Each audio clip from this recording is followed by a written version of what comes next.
Tu arrives, tu rentres dans la pièce et avant même de voir le patient, tu entends une respiration particulière. C'est comme si l'air il cherchait à s'échapper des poumons avec des bronches qui se refermaient. Et puis là, la question qui va guider toute ton intervention, c'est est-ce que je suis face à un asthme ou un asthme qui bascule? Salut, moi c'est Kevin sur Code Pulse.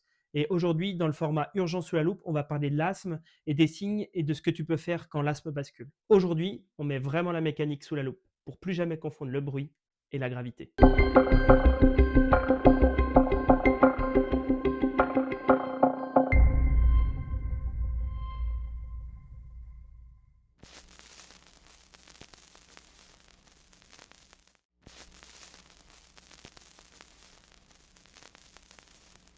Ton patient, il est assis en position tripode, comme s'il était concentré sur chaque expiration. Le décor, il dit vraiment tout. Des muscles accessoires qui sont activés, une lutte, des bruits. Et puis l'asthme, il est variable. Au début bruyant, et puis d'un coup trompeusement silencieux. Et c'est là que tu dois intervenir. Et c'est là que tu dois déceler. Ton élévation, elle commence vraiment avant le premier mot. Imagine un ballon de baudruche avec le goulot qui ressemblerait aux bronches. Chez une personne sans asthme, peut-être comme toi, le goulot du ballon il reste ouvert et ce qui permet vraiment à l'air de passer efficacement. Le ballon se gonfle et se dégonfle à chaque expiration et inspiration. Pendant une crise d'asthme, c'est là où il y a un phénomène au niveau du goulot. Il y a trois choses qui se passent. Il se rétrécit avec des muscles autour des bronches qui se contractent comme si on voulait serrer ce goulot. Et puis la paroi des bronches, elle s'inflamme. C'est vraiment l'intérieur du goulot qui se gonfle et qui s'épaissit.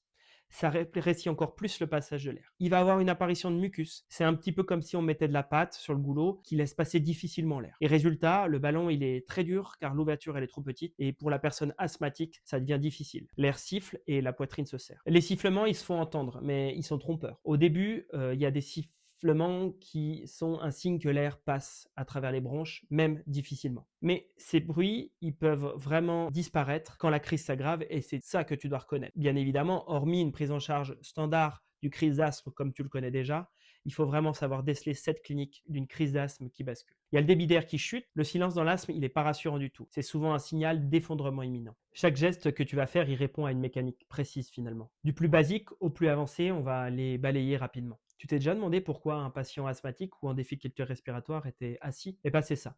C'est qu'en position assise, le patient, lui, il met moins d'efforts à respirer et à déployer ses poumons et c'est une position facilitant la respiration. Ensuite, on a l'oxygénation. Cette oxygénation, elle permet quoi finalement? Elle permet d'améliorer l'apport d'oxygène qui se fait de plus en plus rare dans un corps en souffrance. Et puis aussi, bien évidemment, vous l'avez compris, il ne va pas agir sur l'obstruction, mais il va vraiment soutenir les traitements qu'on va administrer par la suite pour garder un bon taux d'oxygène dans tout le corps. On aura, d'un point de vue vraiment médicamenteux, les B2 agonistes, pour en citer qu'un, le salbutamol, qui sont des bronchodilatateurs de première intention. Ces bronchodilatateurs, eux, ils vont vraiment agir sur la musculature lisse des bronches et ouvrir le passage pour faciliter l'air. Il est vraiment recommandé de les utiliser de manière précoce et répétée pour avoir un effet efficace grâce à ces bronchodilatateurs. On peut utiliser aussi des anticholinergiques comme l'ipratropium qu'on va venir vraiment coupler au bêta-2 agoniste comme le salbutamol. Ils vont vraiment potentialiser l'effet de ce B2 agoniste, ils vont vraiment réduire la sévérité de la crise dans le cas où on est dans une crise encore contrôlable avec ce type de médicament. On peut voir associé à ça également une corticothérapie systémique comme des anti-inflammatoires stéroïdiens qui vont eux permettre de limiter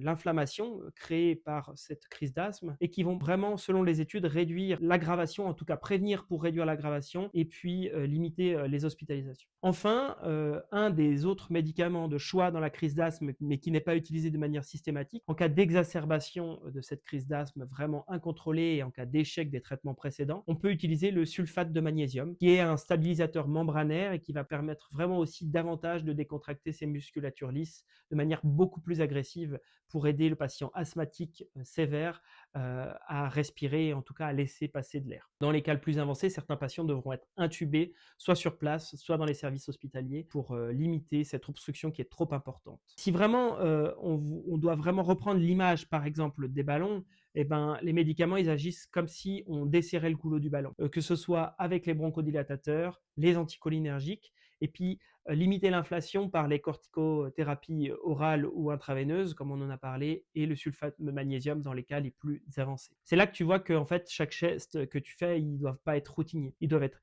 réfléchi, analysé en fonction d'une clinique du patient pour vraiment utiliser le plein potentiel de ses actions. Et qu'est-ce qui se passe quand ça bascule? Eh ben, parfois, malgré tout, il y a une mécanique qui s'effondre, une pression qui augmente, un CO2 qui grimpe en flèche dans tout le corps, et puis des muscles qui se relâchent. Les bronches, elles viennent à se fermer, et puis la paroi, elle est massivement inflammée avec une production de mucus importante. Et puis le débit d'air, il devient tellement faible, voire absent, que c'est ce qu'on appellera le silent chest. Il faut comprendre qu'il y a plusieurs mécanismes qui s'aggravent simultanément. Le bronchospasme sévère, avec la contraction des muscles autour des bronches empêchant le passage de l'air. L'hyperinflation, une paroi très inflammée qui réduit la lumière du conduit et qui empêche également le passage de l'air, et une production de mucus qui empêche vraiment la ventilation dans certaines zones. Et puis ce silent chest, finalement, pourquoi c'est grave? C'est grave parce qu'en fait, ça peut nous conduire à un arrêt respiratoire. Et cet arrêt respiratoire, il doit mener à une prise en charge urgente, voire une intubation sur les lieux de l'intervention. Alors finalement, si on donne une image à ce silent chest, en reprenant l'exemple du ballon de baudruche, eh ben, c'est vraiment que le goulot, il est tellement fermé, tellement serré, tellement bouché, qu'il n'y a même pas un tout petit filet d'air qui passe. On n'entend plus de sifflement. Et puis,